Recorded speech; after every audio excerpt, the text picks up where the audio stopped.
The average retirement savings for Americans between 55 and 64 is over $537,000. That number is in every article you've bookmarked, every infographic your coworker forwarded, every financial firm's website, and it's the wrong number. Not fabricated, but designed to describe a reality that doesn't exist for most people. Because the median, what the person in the middle actually has, is $185,000, a gap of $352,000. But that's not even the number that should keep you up at night. If you look specifically at 401k balances, the account most Americans treat as their primary retirement vehicle, the median for that same age group drops to $88,000. Not per person in a couple, per household. Run $88,000 through a 4% withdrawal rate, the standard rule for sustainable retirement income, and you get $3,520 a year. $293 a month. The average rent for a one-bedroom apartment in America is over $1,400. $293. That's it. Wayne is 59, operations manager at a distribution company outside Columbus, Ohio. On a Wednesday afternoon, he pulled up an article from one of the big financial firms. It said he should have 8 times his salary saved by 60. Wayne makes $72,000 8 times. That is $576,000. He has $131,000 in his 401k. His wife Janet has $38,000 in an IRA. Combined $169,000. He closed the tab. If you've ever done that, closed the tab, felt the knot tighten, and moved on without a plan, this video's for you. In a few minutes, I'm going to break down the real numbers for every age bracket. Not the averages, the medians. And I'm going to show you the exact decade where the distance between going to be okay and going to have a serious problem becomes nearly irreversible. But first, you need to understand why the number you've been comparing yourself to was never designed to measure your financial health. It was designed to measure their revenue. If you feel behind on retirement savings, I need you to hear something clearly. That feeling is not a personal failing. It is an engineered response. The benchmarks have 6 times your salary by 50, 8 times by 60, 10 times by 67 didn't come from a neutral source. They came from the same firms that manage money for a fee, the same firms that profit when you feel anxious enough to pick up the phone and ask for help. That doesn't mean the numbers are fabricated. They're not, but they're calibrated for a specific outcome, and that outcome is not your peace of mind. Think about it. A person who feels on track doesn't call an advisor, doesn't move money into a managed account, doesn't pay 1% of their portfolio every year for decisions they could make themselves. A person who feels behind does all three. So when you read that you should have 500,000 by 60 and you have 150, the shame you feel isn't accidental. It's the mechanism working as designed. Here's a way to think about it that might stick. Imagine a neighborhood.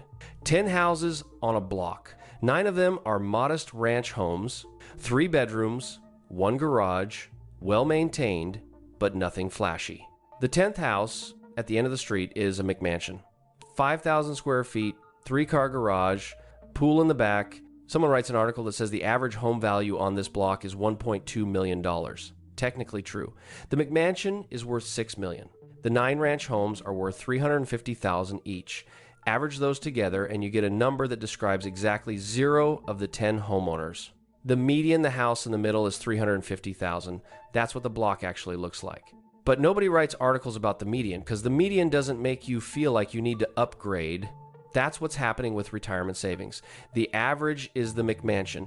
The median is the ranch house in the middle of the block, the one nobody photographs, but where most people actually live. And every article, every benchmark, every infographic you've seen has been pointing at the McMansion and asking why you don't live there. I've spent years looking at the raw data behind these numbers. Not the summaries, not the infographics, the actual distributions. And they tell a very different story than the one you've been sold. Now let's look at the real numbers age bracket by age bracket. The picture changes fast.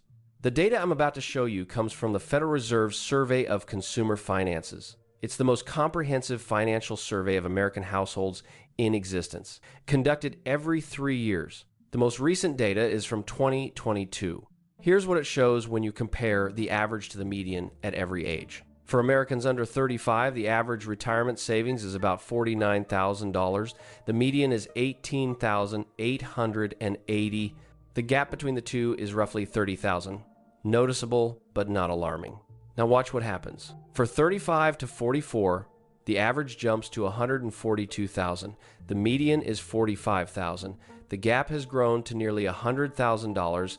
For 45 to 54, the average climbs to $313,000.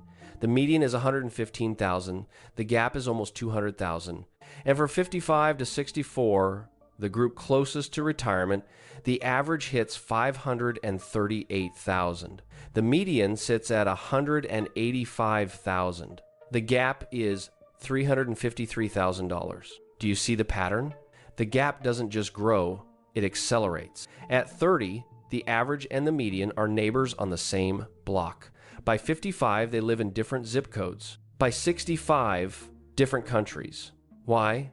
Because averages are pulled upward by outliers. The top 10% of savers, people with seven-figure portfolios, drag the average into a range that has nothing to do with ordinary life. And the older the age group, the more years those outliers have had to compound.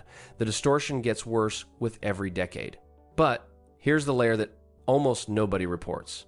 Those medians only count households that have retirement accounts at all. They exclude the zeros. How many American households have zero saved for retirement?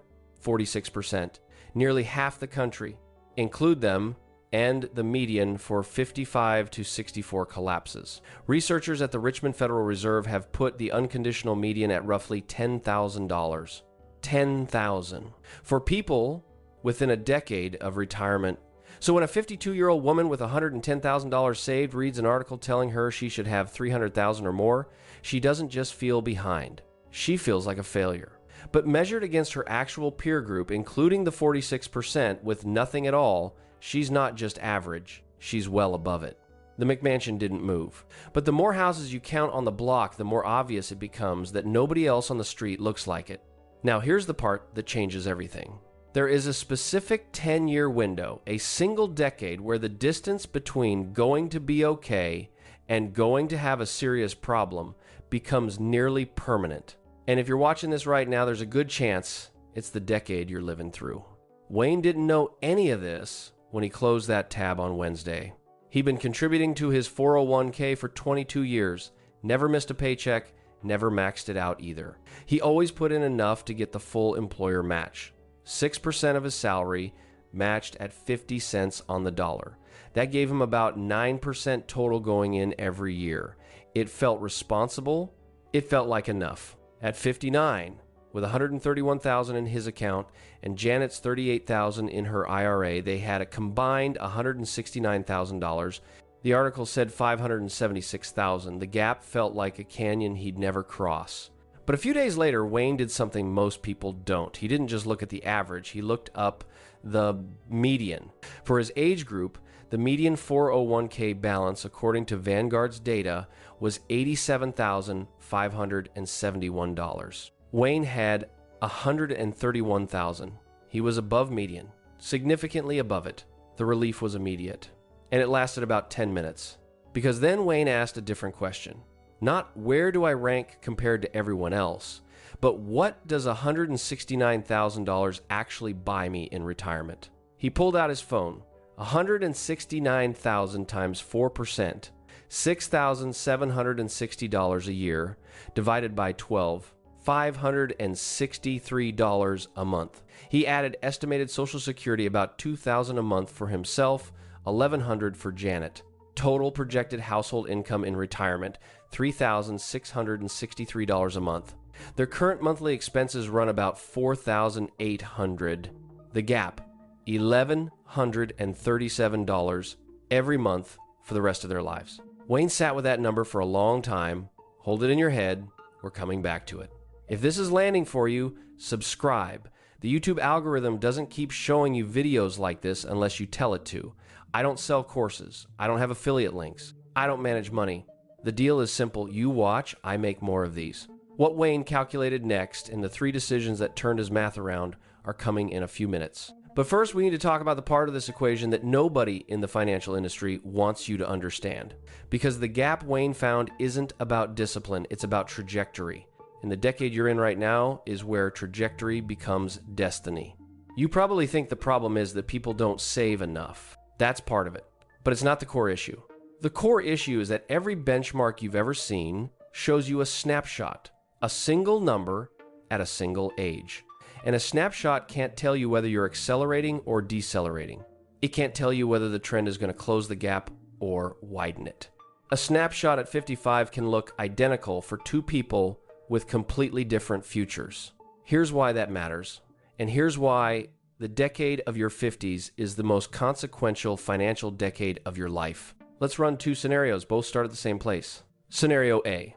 You're 50 years old with $115,000 saved right at the median for the 45 to 54 bracket. You contribute $500 a month for the next 15 years. Your portfolio earns an average of 7% per year. By 65, you have roughly $230,000. Run that through the 4% rule. $9,200 a year, $767 a month. Scenario B, same starting point, same $115,000. But instead of $500 a month, you contribute $1,500 using the catch-up contribution limits available to anyone over 50. Same 7% return. By 65, you have approximately $380,000. 4% of $380,000, $15,200 a year, $1,267 a month. The difference between those two paths is $150,000. In monthly income, it's $500 extra dollars every month for the rest of your life. Over 20 years. That's $120,000 before inflation. Here's where this becomes urgent. Each year of inaction in your 50s costs roughly $25,000 to $35,000 in final retirement savings. Not because you miss the contributions alone, because you miss the compounding on those contributions. And compounding bends hardest in the last decade before retirement. This is what the benchmarks hide. They give you a target, have 8 times your salary by 60. They don't tell you that hitting it depends almost entirely on what you do between 50 and 60. Not what you saved at 30, not what the market did last quarter, what you contribute consistently during the highest earning, highest compounding decade of your working life. The snapshot says, where are you? The trajectory says, where are you going? And in your 50s, the direction of the trend becomes the entire story. The McMansion at the end of the block never mattered. What matters is whether your house is appreciating or depreciating, whether its value is climbing or sliding with every passing year. And in the decade of your 50s, that direction stops being a detail, it becomes the verdict. A person on an upward trajectory from a modest starting point can close the gap. Someone flat or declining can't recover fully in their 60s. The window doesn't slam shut, but it narrows fast. Someone who starts maximizing at 50 has 15 years of compounding. Wait until 57 and you have 8. The difference in final balance is roughly 40 to 45%. Not more contributions, less money. That's not a rounding error. That's the difference between a gap you can close and one you can't. And if you're sitting there thinking, I know I should have started earlier, you're proving my point. The benchmark made you feel defeated. And defeat is the most expensive emotion in personal finance. It doesn't motivate, it paralyzes. If you just ran the math on your own 50s and felt your blood pressure spike, that's normal. Take a breath. We're past the hard part. Everything from here is about what to actually do. The math was the diagnosis, not the verdict. But before we get to the action steps, there's one more layer you need to see. Because the benchmarks aren't just statistically misleading, they're structurally incentivized to stay that way. And the reason has nothing to do with math and everything to do with who writes them. Who creates the how much you should have saved by age benchmarks? Not the government, not universities, not independent researchers. The benchmarks come from asset management firms. The same companies that charge fees to manage your money. This is not a conspiracy theory. It's a business model. And once you understand the mechanics, the whole picture changes. Here's how it works. A major financial firm publishes a benchmark that says you should have 8 times your salary saved by 60. You have 3 times, you feel behind. And when you feel behind, you are significantly more likely to do one of 2 things: hire a financial advisor or consolidate your money into a managed account. Both actions generate revenue. For the firm that published the benchmark, most managed accounts charge between 75 basis points and 1% of assets per year on $200,000. That's $1,500 to $2,000 annually. Over 20 years with growth, the total easily reaches $40,000 to $60,000 in fees. not for beating the market, not for special access to some hidden strategy, for managing a portfolio of index funds that you could assemble yourself in an afternoon. I want to be fair. Financial advisors provide genuine value for people navigating complex situations, estate planning, tax optimization, Social Security timing. The problem isn't advisors as a profession. The problem is the mechanism that drives people toward advisors through manufactured anxiety rather than through actual need. And the downstream effects of that anxiety are measurable. Dalbar, the firm that tracks investor behavior, found that the average equity investor underperformed the S&P 500 by roughly 3 to 4% per year over the last 3 decades. Not from bad picks, from emotional decisions, selling during downturns, chasing rallies, overtrading on headlines. What drives those decisions? Feeling behind. Feeling like the gap is too large to close with boring, steady, disciplined contributions. Feeling like you need to swing for the fences. There are exactly 2 common responses to feeling behind on retirement savings. The first is paralysis. You stop looking at the numbers. You stop calculating.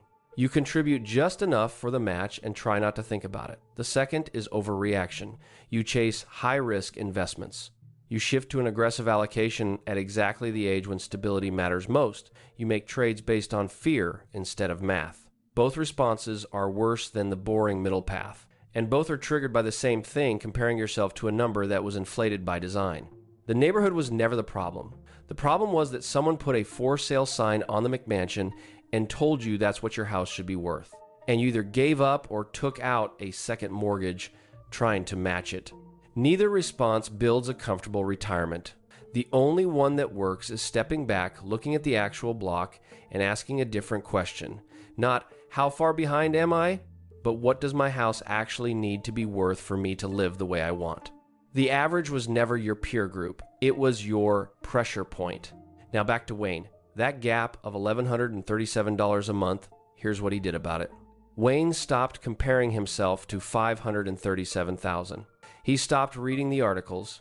He started running his own numbers. And then he made 3 decisions. First, he maxed out his catch-up contributions. The 401k limit for anyone over 50 is $30,500 per year. Wayne had been putting in about $4,300. He tripled it. With his employer match of roughly $4,500, his annual retirement input jumped to $35,000. It meant cutting back. No new truck. Fewer dinners out. He didn't pretend it was painless. Second, Janet opened a Roth IRA. The catch-up contribution limit for anyone over 50 is $8,000 per year. She funded it by redirecting money from a savings account that had been earning next to nothing. Third, and this was the hardest one, they decided to delay Social Security from 62 to 67. That single decision increased their estimated combined monthly benefit by about $700 a month, not for a year, for the rest of their lives. Wayne projected the numbers. Starting at $169,000, contributing aggressively for 7 years, averaging 7% annual growth. By 66, their combined retirement savings would reach approximately $390,000. New monthly income, $390,000 at 4% equals about $1,300 a month from savings. Social Security at 67, roughly $3,800 a month combined. Total, $5,100 a month. Remember the gap? $1,137 short every month. Wayne's new position, $300 above expenses. Every month, the swing from negative $1,137 to positive $300 was $1,437 a month. Not from a windfall, not from a hot tip, not from genius, from seeing the right number, from refusing to measure his life against the McMansion, and from making 7 years count. If Wayne can repeat that number to a friend over coffee, $1,437 a month, then this video did its job. 3 things you can do this week. Not principles, not aspirations, actions with numbers attached. Look up your actual median, not the average. Go to the Federal Reserve Survey of Consumer Finances and find the median retirement savings for your age bracket. That is your real peer group. Not the number in the infographic, not the benchmark designed to make you feel behind, the median. Write it down. Compare it to what you have. If you're above it, that doesn't mean you're finished, but it means the starting position is different than you believed. And a different starting position creates a different plan. A plan built on reality, not on someone else's marketing. Calculate your personal monthly income gap. Take your current monthly household expenses. Multiply by 0.8. Most retirees spend between 70 and 85% of what they spent while working. Housing costs often shrink. Commuting disappears. Payroll taxes vanish. That adjusted number is your target monthly income in retirement. Now go to ssa.gov and pull your projected Social Security benefit. Subtract it from the target. The remainder is what your savings need to generate at 4% per year. Divide by 12 if you want the monthly figure. That number, whatever it is your real house on the real block, not the McMansion. Yours. If it scares you, that's fine. Fear with a specific number attached becomes a plan. Fear without a number stays paralysis. If you are between 50 and 63, calculate the cost of 1 year of inaction, take your current retirement savings, add 12 months of the maximum contribution you're allowed, including the catch-up provisions for anyone over 50. Apply 7% annual growth. Now compare that total to where you'd be if you changed nothing for the next 12 months. The difference between those two numbers is the price of waiting 1 year. Not a concept, not a motivational slogan, a dollar figure. You can calculate it tonight with a phone calculator. And once you see it, you cannot unsee it, which is exactly the point. Wayne is at his desk again. Same Wednesday light through the window. But something is different. He's not scrolling for a verdict. He's not searching for a benchmark to validate him. He knows his number now. He calculated it himself. The image that stayed with Wayne wasn't the $537,000 he was never going to reach. It was the $88,000 he had already passed. That didn't make the math easy, but it made the math real. And real is where plans start. The McMansion was never his to worry about. His house was always the one in the middle of the block, the one nobody writes articles about, the one no infographic features. And it turns out, with 7 years of steady attention, it was worth more than he ever thought it could be. The safest retirement I've ever seen wasn't built with genius. It was built with patience and with refusing to be impressed by the noise. It'll be boring, it'll work,